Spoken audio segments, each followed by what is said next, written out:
नमस्कार, news and competition के रगड़ चैनल में आपका स्वागत है। देखते हैं उत्तराखंड की 10 महत्वपूर्ण खबरें। आईएफएस एसोसिएशन के सम्मेलन में मुख्यमंत्री ने दिए कड़े निर्देश, वन भूमि से धर्म स्थलों के कब्जे हटाएं। धामी जोशीमठ में मौसम बन सकता है बाधा। भर्ती पेपर खरीदने वालों पर 3 साल का बैन लगेगा। भीमताल में सिटकुल की जमीन बर्बाद कर अब पहाड़ पर नजर। हल्द्वानी 9 घंटे बिजली कटौती से तिलमिला उठे लोग। नैनीताल में बारिश बर्फबारी को लेकर ऑरेंज अलर्ट। एसटीएच हल्द्वानी में दवा काउंटर के लिए जगह चिन्हित। जनता दरबार कुमाऊं कमिश्नर मंडलायुक्त ने महिला को बंधक ब्लैक चेक को स्टाम्प वापस दिलाया। प्रांतीय उद्योग व्यापार मंडल कार्यकारिणी भंग। गौला खनन, खड़े वाहनों पर टैक्स न देने को निकाली रैली। हल्द्वानी उत्थान मंच को बचाने के लिए युवाओं से की अपील। सफलता के लिए पढ़ाई के पुराने पैटर्न को तोड़ना जरूरी, दीपक रावत कुमाऊं कमिश्नर। सरकार की सख्ती का डर दिखा अभ्यर्थियों, ऐंठे लाखों रुपए। नौकरशाहों को बजट सत्र के बाद मिलेगी नई जिम्मेदारी। विभाग से बिना पूछे व्यवस्था बदलने पर महाराज नाराज। प्राइवेट स्कूलों की फीस मामले में कार्रवाई के निर्देश। सिंचाई विभाग की जेई भर्ती के लिए 228 पद बहाल। प्रभावितों को ठंड से बचाने के पुख्ता बंदोबस्त। धामी जोशीमठ के मौजूदा हालात बेहद चिंताजनक। तिवाड़ी देहरादून वन भूमि पर अतिक्रमण की शिकायतें लगातार मिल रही है। वही धर्मस्थल खासकर मजारों के नाम पर अतिक्रमण किया जा रहा है। ऐसे अतिक्रमण के खिलाफ सख्त कार्रवाई की जाएगी। वन भूमि पर अतिक्रमण कतई बर्दाश्त नहीं किया जाएगा। शनिवार को मंथन सभागार में आईएफएस एसोसिएशन के सम्मेलन के उद्घाटन अवसर पर पहुंचे मुख्यमंत्री पुष्कर सिंह धामी ने यह बात कही। उन्होंने कहा कि हमें इकोलॉजी और इकोनॉमी के बीच समन्वय बनाकर आगे बढ़ना है। विकास के साथ पर्यावरण संरक्षण को भी उतना ही महत्व देना होगा, जिसमें वन विभाग की भी अहम भूमिका रहेगी। गौला समेत 4 नदियों में खनन बंदी पर सीएम नाराज। बोले गौला के साथ कोसी, दाबका और शारदा नदी में खनन की अनुमति विस्तारित नहीं होने पर सीएम पुष्कर सिंह धामी ने कड़ी नाराजगी जताई। सीएम ने टोक टोक कहा कि खनन और वन के हजारों करोड़ के राजस्व को लेकर खुद वन अफसर संजीदा नहीं है जब तक इस काम को नहीं किया और एन वक्त वह हाथ पैर मार रहे हैं। उन्होंने कहा कि गौला में इसी महीने और बाकी तीनों नदियों में फरवरी में केंद्र की अनुमति खत्म हो रही है, तब अब तक इनका रिन्यूअल नहीं हुआ है। यही कहीं ना कहीं वन अफसरों के काम के प्रति कम संजीदगी को दिखाता है। धामी ने कहा कि मैंने व्यक्तिगत तौर पर वन और पर्यावरण मंत्री से अनुमति विस्तारित करने की गुजारिश की है, लेकिन अगर केंद्र में किसी और की सरकार होती और खनन की इजाजत नहीं मिलती तो भारी नुकसान होता। 15,000 से ज्यादा लोगों के रोजगार और लाखों लोगों के लिए निर्माण सामग्री का संकट पैदा हो जाता है। इस अवसर पर PCCF Vinod Singhal, doctor Sameer Sinha, Jyotsna Sitling, IFS association के अध्यक्ष Kapil Lal, CCF Garhwal Sushant Patnaik, CCF Kumaon PK Pande, DFO Dehradun Nitish Mani Tripathi आदि मौजूद रहे। पटवारी भर्ती परीक्षा के लीक प्रश्न पत्र पेपर खरीदने वाले 31 अभ्यर्थियों पर 3 साल का बैन लगाया जा सकता है। एसआईटी की रिपोर्ट के बाद लोक सेवा आयोग यह कदम उठाएगी। अगर इस एसआईटी अभ्यर्थियों के खिलाफ चार्जशीट फाइल करती है तो ऐसे अभ्यर्थी 3 साल बाद भी किसी परीक्षा में शामिल नहीं हो सकेंगे। एसटीएफ की जांच में पहले ही दिन 35 अभ्यर्थियों को प्रश्न पत्र भेजने का दावा किया गया था। मामले की जाँच के लिए गठित एसआईटी ने अभी तक 31 ऐसे अभ्यर्थियों को सूचीबद्ध कर दिया है जिन्होंने लीक पेपर खरीदा था। एसआईटी सूत्रों का कहना है कि इन सभी के नाम लोक सेवा आयोग को भेजे जा रहे हैं ताकि इन पर 3 साल तक परीक्षा देने पर रोक लगाई जा सके। एसआईटी इनके खिलाफ चार्जशीट दाखिल करती है तो इनकी गिरफ्तार होना भी तय है। यही नहीं, इस केस को लेकर जब तक कोई का फैसला नहीं आएगा तब तक यह सभी अभ्यर्थी किसी भी सरकारी नौकरी के लिए परीक्षा में शामिल नहीं हो सकते। एसएसपी अजय सिंह ने कहा कि जल्द ही लोक सेवा आयोग को इस बाबत रिपोर्ट भेज दी जाएगी। भूधसाव की मार झेल ले जोशीमठ के लोगों और प्रशासनिक मशीनरी के लिए मौसम एक बार फिर से बाधा बन सकता है। मौसम विभाग ने चमोली समेत प्रदेश के 7 जिलों के लिए भारी बारिश और बर्फबारी का ऑरेंज अलर्ट जारी किया है। ऊंचाई वाले इलाकों में 22 और 23 जनवरी को हल्की बारिश और बर्फबारी के आसार है। मौसम निर्देशक डॉक्टर विक्रम सिंह ने बताया कि पश्चिमी विक्षोभ का 24 से 28 जनवरी तक उत्तराखंड के कई जिलों में ज्यादा चमोली, पिथौरागढ़, देहरादून, टिहरी, रुद्रप्रयाग, बागेश्वर जिलों के कई इलाकों में बारिश और बर्फबारी होगी। दून, टेहरी, पौड़ी, नैनीताल, चंपावत, उधमसिंह नगर और हरिद्वार जिलों में ओलावृष्टि, बारिश और आकाशीय बिजली गिरने की संभावना है। मौसम विभाग के मुताबिक भारी बारिश, बर्फबारी से 2200 मीटर या उससे ऊंचाई वाले इलाकों में सड़कें बंद होने की संभावना है। 25 से 3000 मीटर 5 से 8 फीट तक और 2000 से 25,000 मीटर पर 2 से 4 फीट और 1500 से 1800 मीटर पर 1 फीट बर्फ गिरने की संभावना है। जोशीमठ लगभग 2 मीटर ऊंचाई पर स्थित है, इसलिए वहां बर्फबारी से लोगों की मुश्किलें बढ़ सकती है। जोशीमठ बारिश बर्फबारी के नगर के बाजार, मनोहर बाग समेत अन्य निचले क्षेत्रों में कई दरारों में पानी घुसने का डर सता रहा है। लोगों को डर है कि इससे घरों में और खेतों में आ रही दरारों का सिलसिला तेज हो सकता है। पहाड़ों में state infrastructure and industrial development corporation SIDCUL उद्योग स्थापित करने में आज तक विफल ही रहा है। भीमताल स्थित औद्योगिक क्षेत्र की बदहाली इसका सबसे बड़ा उदाहरण है। यह उद्यम लगाने के लिए 65 उद्यमियों को सस्ते दामों पर जमीन आवंटित हुई, पर मौजूदा समय में केवल 4 ही उद्योग चल रहे हैं। उद्योग के नाम पर सिडकुल ने विकास भवन और स्कूल को भी अपनी सूची में शामिल किया। उद्यमी सरकार टैक्स छूट का फायदा उठाने के बाद अपनी काम समेटकर यहाँ से चले गए। 55 से अधिक पुरानी फैक्ट्रियाँ अब भी यहाँ बंद पड़ी है। इन हालात के बीच यहाँ बंद पहाड़ की बेशकीमती जमीनों को लेकर इनका आवंटन उद्यमियों को करना चाहता है। जब औद्योगिक घाटी के नाम से मशहूर भीमताल में उद्योग नहीं लगवा पा रही तो पहाड़ में कैसे होगा। दरअसल रामगढ़ के उद्यान विभाग की 4.4 एकड़ भूमि से हिमालय के नज़ारे दिखते हैं। हल्द्वानी शहर में शनिवार को अलग अलग क्षेत्रों में 9 घंटे तक हुई बिजली कटौती से हाहाकार मच गया, जिससे कारोबार से लेकर घरेलू कामकाज प्रभावित हो गए। कई इलाकों में पानी की आपूर्ति प्रभावित होने से लोगों को भारी दिक्कतों का सामना करना पड़ा। लोग दिन भर ऊर्जा निगम के अफसरों को फोन कर कारण जानने की कोशिश करते रहे, हालांकि फौरी तौर पर कोई राहत नहीं मिली। हालांकि शाम के 4 बजे बिजली आपूर्ति शुरू होने के बाद लोगों ने राहत की सांस ली। शनिवार को कामालवा गाजा उपकेंद्र में बिजली लाइन से संबंधित कुछ काम कराया गया। काम की वजह से सुबह 10 बजे सप्लाई रोक दी गई। इससे 5 घंटे पीलाकोठी, गैस गोदाम ब्लॉक, आलटीओ रोड, कुसुमखेड़ा समेत भगवानपुर आदि क्षेत्रों में बत्ती गुल रही। हालांकि निगम का दावा कि दोपहर 3 बजे तक बिजली आपूर्ति शुरू कर दी गई थी, जबकि आपूर्ति 4 बजे शुरू हुई। इससे लोगों के रोजमर्रा के कामकाज तो प्रभावित हुए, साथ ही बिजली से चलने वाली कारोबार भी प्रभावित रहा। इस पर लोगों ने सख्त नाराजगी जताई। क्षेत्र के लोगों का कहना है कि विभाग की ओर से आए दिन घंटों तक बिजली कटौती रहती है, जिसके कारण पेयजल की आपूर्ति भी प्रभावित हो रही है। साथ ही बच्चों को पढ़ाने में भी परेशानी होती है। कालिका कॉलोनी निवासी चेतना बोरा ने बताया कि उनके घर में बिना मोटर चलाए लाइन से पानी नहीं आता। सुबह से बिजली नहीं होने के कारण उन्हें दूर ट्यूबवेल में जाकर पानी लाना पड़ा। कुसुमखेड़ा स्थित नेगी आटा चक्की के मालिक सुरेश नेगी ने बताया कि सुबह से काम ठप रहा, जिससे उनके साथ साथ ग्राहकों को भी काफ़ी दिक्कतें हुई।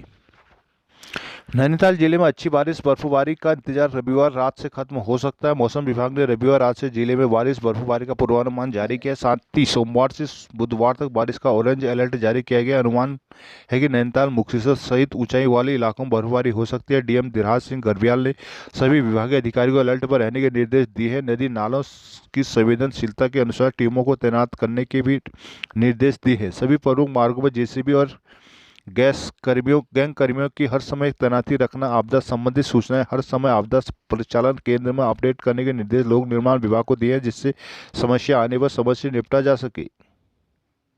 उपचार के लिए एसटीएच पहुंचने वाले हजारों मरीजों के लिए अच्छी खबर है। अस्पताल प्रबंधन जल्द ही ओपीडी मरीजों के लिए दवा काउंटर खोलने जा रहा है। दवा वितरण काउंटर की जगह चिन्हित कर ली गई है। योजना के 15 फरवरी से शुरू होने की उम्मीद है। एसटीएच में कुमाऊं के अलावा कुछ गढ़वाल और यूपी, नेपाल के लोग उपचार कराने पहुंचते हैं। जब तक यहाँ फर्जी भर्ती मरीजों और इमरजेंसी में आने वाले मरीजों को निःशुल्क दवा उपलब्ध कराई जाती है, लेकिन ओपीडी मरीजों को बाहर मेडिकल स्टोर से दवा खरीदनी पड़ रही है। अब अस्पताल प्रशासन ने इमरजेंसी विभाग के पास जगह चिन्हित की है, जहां 3 कमरों का दवा काउंटर बनाया जाएगा। उम्मीद जताई जा रही है कि 15 फरवरी तक दवा काउंटर का शुभारंभ हो जाएगा। प्राचार्य डॉक्टर अरुण जोशी ने बताया कि दवा काउंटर बनाने की योजना बनाई गई। कुमाऊं कमिश्नर दीपक रावत ने जनता दरबार में पहुंची महिला को साहूकार से ऋण लेने पर बंधक बनाए गए खाली चेक, स्टाम्प पेपर और आधार कार्ड वापस दिलाए। महिला की शिकायत पर कमिश्नर ने आरोपी साहूकार को मौके पर बुलाकर महिला से दस्तावेज वापस दिलाए। लोगों से साहूकार से बचने की अपील भी की। कैंप कार्यालय में आयोजित जनता दरबार में पहुंची पनियाली निवासी प्रमिला रत्नाकर ने बताया कि उन्होंने साहूकार की पत्नी से 3 लाख रुपए कर्जे में लिए थे। आर्थिक स्थिति ठीक होने के कारण उन्हें पैसा वापस लौटाने के लिए मार्च तक का समय चाहिए। उन्होंने बताया कि समय से पहले वापस न करने पर साहूकार ने उन्हें अपने घर बुलाकर गाली गलौज की और उनसे जबरन खाली चेक, खाली स्टैंप पेपर और आधार कार्ड ले लिया। मामले में मंडलायुक्त ने साहूकार को मौके पर बुलाकर 15 मिनट के भीतर महिला को दस्तावेज वापस दिलाए। फार्मासिस्ट ने पूर्व में रेड क्रॉस सोसाइटी के माध्यम से एसटीएच को सप्लाई की गई दवा का भुगतान नहीं होने की शिकायत की। रामनगर एसडीएम गौरव चटवाल ने प्रांतीय उद्योग व्यापार मंडल के चुनाव में गड़बड़ी को देखते हुए कार्यकारिणी को रद्द कर दिया है। प्रांतीय उद्योग व्यापार मंडल के प्रदेश सचिव अनिल अग्रवाल ने खुलासा किया कि पिरू दारा में 2019 में संपन्न प्रांतीय उद्योग व्यापार मंडल चुनाव में निर्वाचित अध्यक्ष को हटा दिया गया और नए चुनाव की घोषणा की जा सकती है। निवर्तमान कार्यकारिणी ने अपने कार्यकाल में व्यापारी हितों के अनेक कार्य संपन्न किए।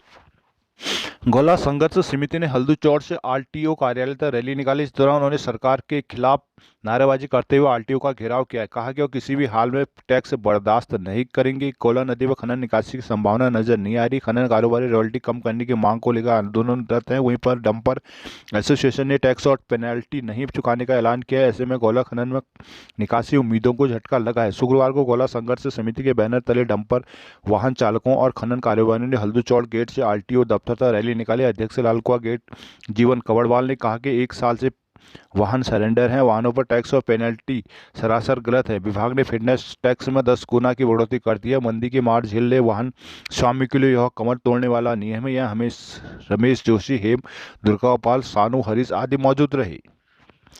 पर्वतीय सांस्कृतिक उत्थान मंच में उत्तरायणी कौतिक का धूमधाम से आयोजन पर मंच अध्यक्ष ने आभार व्यक्त किया। शनिवार को जनता और पदाधिकारियों का आभार व्यक्त करने के लिए मंच के अध्यक्ष डॉक्टर चंद्रशेखर तिवारी की अध्यक्षता में बैठक हुई। उत्तरायण मेले के सफल आयोजन के लिए सभी का आभार व्यक्त किया गया। संस्थापक हुक्म सिंह कुंवर ने मेले को सफल बनाने में सहयोग देने वालों का आभार जताया। उन्होंने युवाओं से अपील की कि वो उत्थान मंच और पर्वतीय संस्कृति को बचाने के लिए आगे आए। बैठक में NB गुणवंत, हेमंत बगड़वाल, संजय किरोला, दीवान सिंह खनी, BD पाठक, भुवन जोशी, पृथ्वीपाल रावत, बिमला सागुंडी, दिनेश कुंजवाल आदि मौजूद रहे।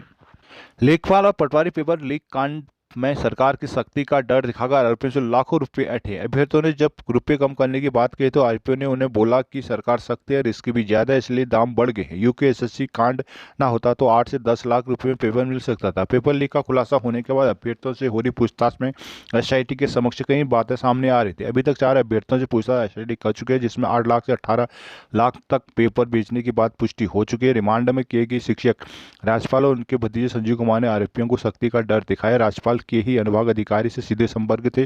पूछताछ में एक अभ्यर्थी ने बताया कि आरोपियों से ने बोला था कि सरकार की ओर से सख्ती है, बड़ी मुश्किल से प्रश्न मिल रहे हैं, 18 लाख रुपए से कम में नहीं मिलेगा। अभी UPSC भर्ती घोटाला हुआ है जिसमें कई आरोपी गिरफ्तार हो चुके हैं, रिस्क अधिक है, इसलिए कम रुपये नहीं होंगे। उधर SIT प्रभारी रेखा यादव का कहना है कि अभी पूछताछ जारी है, सभी से बारी बारी कर पूछताछ हो रही है।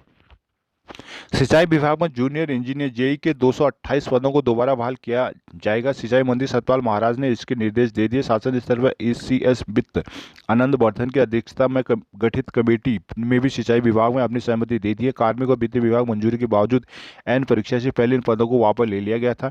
शनिवार को सिंचाई मंत्री महाराज ने बताया कि सिंचाई सचिव हरिंद्र सेमवाल को JEE साथ ही अन्य भविष्य में रिक्त होने वाली पदों का ब्यौरा भी तैयार करने के निर्देश दिए गए हैं। विभागीय रिक्त पदों पर भर्ती की प्रक्रिया को जल्द शुरू किया जाएगा। मालूम हो कि पिछले काफी समय से बेरोजगार JEE इन पदों का दोबारा बहाल करने की मांग कर रहे थे। पूर्व दायित्वधारी रविंद्र जुगरानो UKD के केंद्रीय मीडिया प्रभारी शिव प्रसाद सेमवाल ने इस निर्णय का स्वागत किया। सेमवाल ने कहा कि राज्य में भविष्य में जमरानी बांध, सौंग बांध आदि विभिन्न परियोजनाएं शुरू होने, इनमें भी इंजीनियरों की आवश्यकता होगी। उधर UKD नेता और कार्यकर्ता शनिवार को एकता विहार स्थित छात्रों के धरने पर पहुंचे, उन्हें समर्थन दिया। UKD के अध्यक्ष काशी सिंह एरी ने सिंचाई अभियंताओं को 228 पदों की बहाली की मांग को जायज बताया। देहरादून नौकरशाही को नई जिम्मेदारी के लिए अभी कुछ और इंतजार करना पड़ सकता है। सरकार ने नई योजनाओं के लिए अफसरों को नई जिम्मेदारी के पक्ष में माना जा रहा है कि बजट सत्र के बाद ही नौकरशाहों में बड़ा बदल होगा। पुष्कर धामी सरकार की इस नई पहल के रूप में माना जा रहा है। दरअसल अगस्त 2022 में 16 PCS के IAS बनने के बाद तेजी से बड़े फेरबदल के शुरुआत शुरू हो गई। प्रमोटी कुछ अफसर यह मानकर चल रहे हैं कि उन्होंने जिलों की कमान मिलेगी तो कुछ सचिवालय में M विभागों की जिम्मेदारी मिलने की उम्मीद थी, लेकिन सरकार ने इनमें कोई बड़ा बदलाव नहीं किया। दिसंबर माह में सरकार ने 8 प्रभारी सचिवों को सचिव रैंक में प्रोन्नत किया तो फिर बदल की हवाएं तैरने लगी। इस बात को बल इसलिए भी मिला कि हरिद्वार के DM विनय शंकर पांडे सचिव रैंक पर प्रोन्नत हुए। आमतौर पर सचिव रैंक के अफसरों को जिलाधिकारी के रूप में तैनाती नहीं दी जाती। अब फिलहाल बड़े स्तर पर फेरबदल पर ही संभावनाओं पर ब्रेक माना जा रहा है। कार्मिक विभाग के सूत्रों के अनुसार सचिवालय में अफसर बजट की तैयारी में लगे हैं। वित्त विभाग के अफसर विभागवार एक एक कर सभी विभागों के बजट तैयारियों की समीक्षा में भी जुटा है। यदि इस दौरान तबादला होते हैं तो फिर उनसे तैयारियों की झटका लग सकता है। सूत्रों का कहना है कि सरकार नई वित्तीय वर्ष में नई योजनाओं के साथ ही अफसरों को नई जिम्मेदारी देने के पक्ष में, ताकि अफसर शुरुआत से ही संबंधित योजनाओं को समझ सके, उसे तरीके से धरातल पर भी लागू करा सके। इस योजना के क्रियान्वयन में भी प्रभावी तरीके से हो सकेगा। भाजपा नेता रविंद्र जुगरान ने उत्तराखंड राज्य लोक सेवा आयोग द्वारा भर्ती चयन प्रक्रिया के तहत साक्षात्कार के लिए बुलाने जाने की प्रक्रिया पर सवाल उठाए। जुगरान ने कहा कि 2011 तक आयोग प्री परीक्षा में शून्य अंक लाने वालों को भी साक्षात्कार के लिए बुलाता था, जिस पर सवाल उठते रहते थे। 2018 तक इसके लिए न्यूनतम कट ऑफ तय कर दी गई। जुगरान के मुताबिक कट ऑफ की व्यवस्था 2018 में खत्म कर दी गई। ग्राम पंचायत विकास अधिकारियों को जिला पंचायती राज अधिकारी के बजाय खंड विकास अधिकारी के अधीन किए जाने पर पंचायत राज मंत्री सतपाल महाराज ने ऐतराज जताया। उन्होंने बिना विभाग की राय लिए इस तरह फैसला किए जाने पर हैरानी जताई है। साथ ही सीएम से इस फैसले को वापस लेने की अपील की। कृषि उत्पादन आयुक्त आनंद वर्धन की ओर से 16 जनवरी को जारी आदेश में ग्राम अधिकारी में किसी एक को नियुक्ति करने के आदेश दिए थे। इन सभी कार्मिकों की तैनाती खंड विकास अधिकारी करेंगे। ग्राम विकास अधिकारी एसोसिएशन इसके विरोध में आ गया। एसोसिएशन उसी दिन से हमें प्रदेश व्यापी हड़ताल पर है। उधर विभागीय मंत्री सतपाल महाराज ने भी इस बदलाव पर आपत्ति जताई। महाराज के मुताबिक वे पंचायतों को 28 विभाग सौंपने की दिशा में आगे बढ़ रहे हैं, लेकिन उल्टा विभाग के कार्मिकों को दूसरे विभाग के अधीन कर दिया गया। उन्होंने पंचायती राज के मूल भावनाओं के खिलाफ बताया। दरअसल उक्त प्रस्ताव मंसूरी मंथन में पास किया गया था, जिसे बाद में कैबिनेट से भी मंजूर कर दिया गया। महाराज का कहना है कि उन्हें मंसूरी मंथन में अंतिम दिन ही एक सत्र में संबोधन के लिए बुलाया गया था। ऐसे में इस प्रस्ताव को उन्हें जानकारी नहीं थी। जिस कैबिनेट में यह प्रस्ताव पारित हुआ उसमें वो नहीं थे। राज्य के प्राइवेट स्कूलों की फीस पर नियंत्रण का मुद्दा एक बार फिर फाइलों से बाहर निकल आया है। दिलचस्प बात यह कि अभिभावक एकता समिति के ज्ञापन पर सीएम पुष्कर सिंह धामी के कार्यालय के 9 महीने पहले दिए गए कार्यवाही के निर्देश पर शिक्षा विभाग की नींद अब टूटी है। अपर माध्यमिक शिक्षा निदेशक रामकृष्ण उनियाल ने सभी सीईओ को निजी स्कूलों की फीस वृद्धि पर नियंत्रण के लिए समिति के सुझाव के अनुसार कार्रवाई करने को कहा है। समिति ने पिछले साल 22 अप्रैल 2022 को सीएम को ज्ञापन देकर प्राइवेट स्कूलों में फीस नियंत्रण के लिए राज्य विद्यालय मानक प्राधिकरण गठन को सक्रिय करने की मांग की थी। पूर्व शिक्षा मंत्री अरविंद पांडेय ने फीस एक्ट को लेकर चुनावी प्रचार आचार संहिता लागू होने से ठीक 3 दिन पहले 5 जनवरी 2022 को प्राधिकरण गठन के आदेश दिए थे। इनमें प्राधिकरण शिक्षा में सुधार के लिए तो नीतियां बनाई गई, साथ ही निजी स्कूलों में एडमिशन और फीस नियंत्रण के मानक भी तय करेगा। साथ ही निजी स्कूलों के शिक्षक कार्मिकों के वेतन भी निर्धारित करेगा। प्राधिकरण के अधिकारियों को सरकारी और निजी स्कूलों के नियमित मुआयने का अधिकार होगा। मुख्यमंत्री पुष्कर सिंह धामी ने कहा कि जोशीमठ प्रभावितों को शीतलहर से बचाने के सरकार ने पुख्ता इंतजाम किए हैं। प्रभावितों को हीटर और ब्लोअर की भी व्यवस्था की गई है। शनिवार को सीएम धामी ने कहा कि जोशीमठ आपदा प्रभावितों को राहत, बचाव और पुनर्वास राज्य सरकार के सर्वोच्च प्राथमिकताओं में हैं। प्रभावितों के लिए होटलों के अलावा शिविरों में व्यवस्था की है। वहाँ ठंड से बचाव को हीटर, ब्लोअर भी पर्याप्त संख्या में दिए हैं। उन्होंने कहा कि प्रभावित लोगों को कोई परेशानी न हो, इसके लिए अब तक 76 परिवारों को होटल और ब्लोअर दिए जा चुके हैं। 110 परिवारों को थर्मल वियर, 175 लोगों को हॉट वाटर बोतल, 516 लोगों को गर्म टोपी, 280 लोगों को मोजो, 196 लोगों को शॉल आदि बांटे जा चुके हैं। जिला प्रशासन के जरिए अब तक 771 लोगों को खाद्यान्न किट, 601 को कंबल, 114 लोगों को डेली यूज किट ही दे चुकी है। जिनके अलावा मवेशियों का भी पूरा ख्याल रखा जा रहा है। आपदा प्रभावित लोगों के स्वास्थ्य की नियमित रूप से जाँच भी कराई जा रही है। उत्तराखंड परिवर्तन पार्टी ने जोशीमठ संकट के लिए पीछे की सरकार को अदूरदर्शिता को जिम्मेदार ठहराया। केंद्रीय अध्यक्ष पीसी तिवारी ने कहा कि सरकार लापरवाही को छुपाने के लिए राष्ट्रीय आपदा प्रबंधन प्राधिकरण के माध्यम से वैज्ञानिक जानकारियां, तथ्यों को साझा करने पर प्रतिबंध लगाए रही है, जो दुर्भाग्यपूर्ण है। उप अध्यक्ष ने बताया कि पार्टी के एक प्रतिनिधिमंडल ने जोशीमठ क्षेत्र के पीड़ित और संघर्षशील साथियों से मुलाकात की, क्षेत्र का दौरा कर वहां के हालातों को भी गंभीर बताया है। तिवारी ने कहा कि जिस भी पार्टी को सरकार राज्य और केंद्र में रही है, उन्होंने वैज्ञानिक आंदोलनकारियों की चेतावनी को गंभीरता से नहीं लिया। जोशीमठ का दौरा करने वालों में पार्टी के केंद्रीय महासचिव नरेश नौडियाल, महासचिव विक्रम सिंह फरसवान, सत्यवान राणा और जसवंत सिंह शामिल थे। प्रतिनिधिमंडल ने इन बर्बादी के पीछे प्रोजेक्ट के क्रियाकलापों को जिम्मेदार बताया, जिनकी जवाबदेही तय करने की मांग की। पुनर्वास और विस्थापन की समस्याओं के निराकरण हेतु कमेटियों में जोशीमठ बचाव संघर्ष समिति को शामिल करने की मांग उठाई।